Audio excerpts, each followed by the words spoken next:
because they're worried about the process. Yeah, yeah. I'm worried about the change. What's the end? What's the end goal? Like, what am I doing? If I gotta jump over 20 hoops, who cares? Exactly. As long as the result is juicy enough, the reward is juicy enough, I'll do whatever it takes. It's a return on your investment. And everyone's worried about how they look in front of other people. Oh, I don't want to look like I'm knocking on doors. Dude, I don't care. I'll shovel horse shit to feed my family. Exactly. Who cares? Exactly. I'll sell toothpicks door to door. I'll be the best toothpick seller on the planet because it changes your life. I have a bunch of those. But like the point is like most people are thinking too much instead of creating action.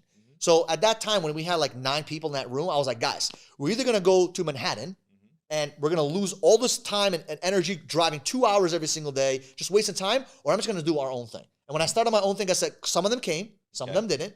But my first day, T-Mobile, one of my friends had a contract with T-Mobile. Okay. He's like, I can get you in touch with them. Can you be here at 9:15?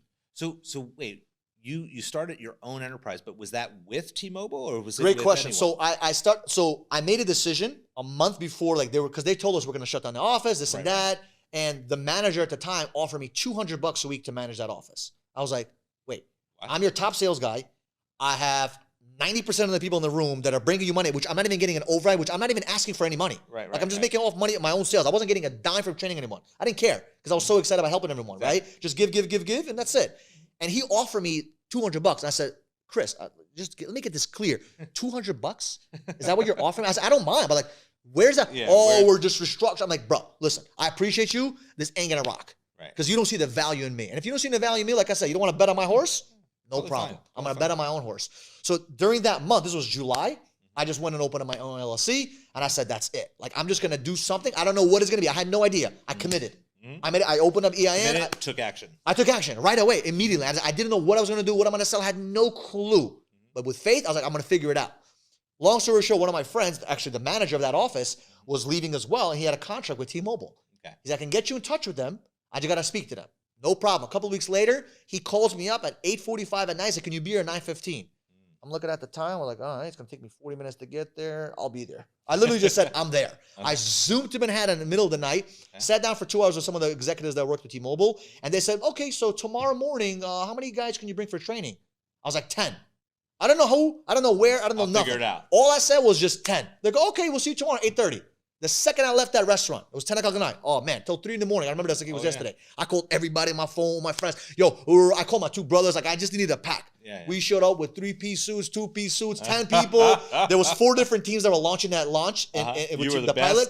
We were the best looking team. Everyone started. We asked the best questions. We were learning. We were studying notebooks, everything. And I was like, this is where it started. It's going to work. And that's how we started. August 1st of 2016 was when Barai Marketing kind of launched. Wow. Now, talk about that journey. So you started in 2016. What was like the first year like for you? So the first 9 months was chaos. Again, everything's chaos. Yeah. Because it was a theme, it was a scary theme, right? We were basically selling T-Mobile business to business. Okay. So I'll give you an example. Selling to business owners or B2B is a very difficult sale. Now try selling cell phones B2B. Yeah. Nightmares. The fact that we even survived, I'm scared to even speak about. There was days I was looking at my payroll, I was like, how am I going to pay this?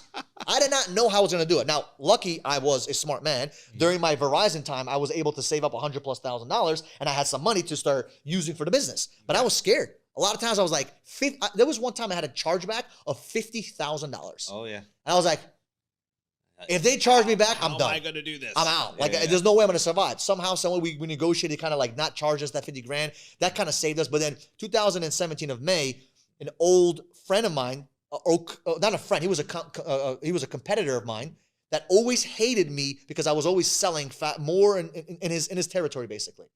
So I bumped into him in the street and we started talking and he offered me a relationship with Verizon and we got a contract with Verizon. So the T-Mobile 9-10 months that we were doing from August till about April, May, that was a very, very, very scary time for business. Okay. Very scary. We had about 15, 20 people at the time, but I had to keep my team with leadership. Like the only reason why they stuck around was, in my opinion, was because of me. Right. Like there was no other reason why. The money wasn't there. They were getting paid. Like there was weeks they were making $200-300 a week. Right. Like there was just no way. And we figured it out. We went through a crazy chaotic storm. May 2017, we had the right contract with the right product. Boom, it started snapping. From May 2017 till to the summer of 2019, those 2 years, we built a team from like 10, 15 people to about 150+ reps. Wow. And it just exploded like that.